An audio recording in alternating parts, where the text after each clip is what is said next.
সৌমুল উমুম, সাধারণ রোজা।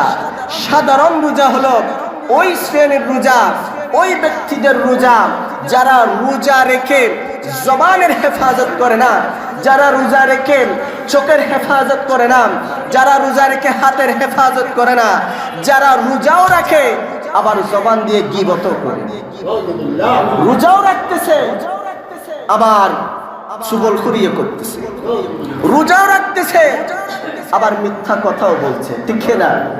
আসে না এরকম?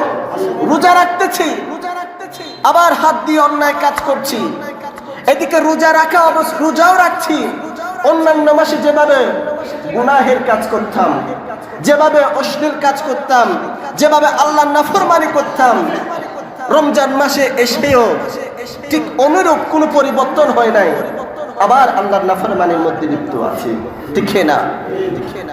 রোজা রেখে অপর ভাইয়ের দুষ্বর্ণনা করছি ছায়ের দোকানে বসে বসে, রোজা রেখে এই চোখ দিয়ে মোবাইলের মধ্যে অশ্লীল দৃশ্য দেখছি, ভিডিও দেখছি, রোজা রেখে বেগনা নারীর সাথে কথা বলছি, রোজা রেখে ঠিক মতো নামাজ পড়ছি না।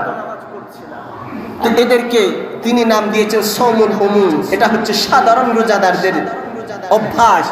যারা সাধারণ ব্যক্তি এদের রোজাগুলো এরকম, আগে যেমন গুনাহ করতো রমজান মাসে এসেও অনুরূপ গুনাহ করছে।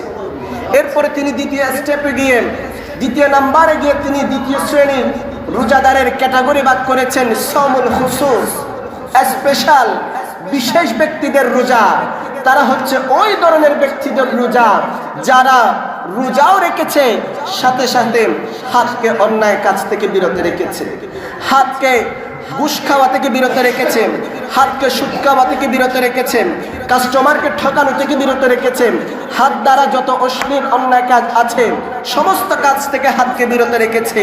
যারা রোজাও রেখেছে জবানকে হেফাজত করেছে, রোজাও রেখেছে চোখকে হেফাজত করেছে, রোজা রেখে নফসকে কন্ট্রোল করেছে, যারা রোজা রেখে গীবত থেকে, চুগলখড়ি থেকে, মিথ্যা কথা বলা থেকে, সমস্ত ধরনের গুনাহ থেকে হেফাজত রেখেছে, তারা হচ্ছে সৌমুল খুসুস, আল্লাহর বিশেষ স্পেশাল বান্দাদের রোজা।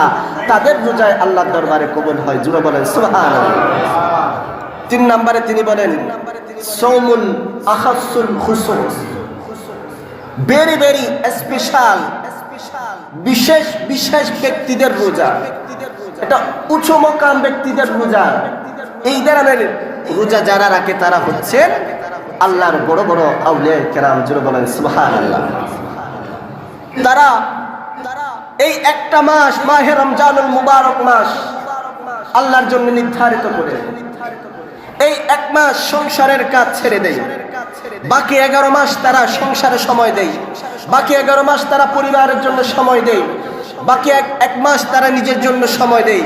কিন্তু এই রমজান 1 মাস, রমজান যখন আসে তখন আল্লাহর আউলিয়া কেরাম বুজুর্গানে দিন এই একটা মাসকে তারা দুনিয়াবি সমস্ত কাজ ছেড়ে দিয়ে তারা মসজিদমুখী হয়ে যায়। তাদের সাথে মসজিদের কানেকশন থাকে বেশি, মসজিদের সাথে ভালোবাসা থাকে বেশি, আল্লাহর সাথে ভালোবাসা থাকে বেশি। তারা হরদম হর ওয়াক্ত আল্লাহর ইবাদতে, আল্লাহর জিকির আজকারে, আল্লাহর তাসবিহ তাহলিলে, আল্লাহর কোরআন তেলাওয়াতে মশগুল থাকে, তাহাজ্জুদের নামাজের মধ্যে মশগুল থাকে, তারাবির নামাজের মধ্যে মশগুল থাকে। প্রতিটা সময় তারা আল্লাহর ইবাদতের মধ্যে কাটায়। জুড়ে বলেন সুবহানাল্লাহ।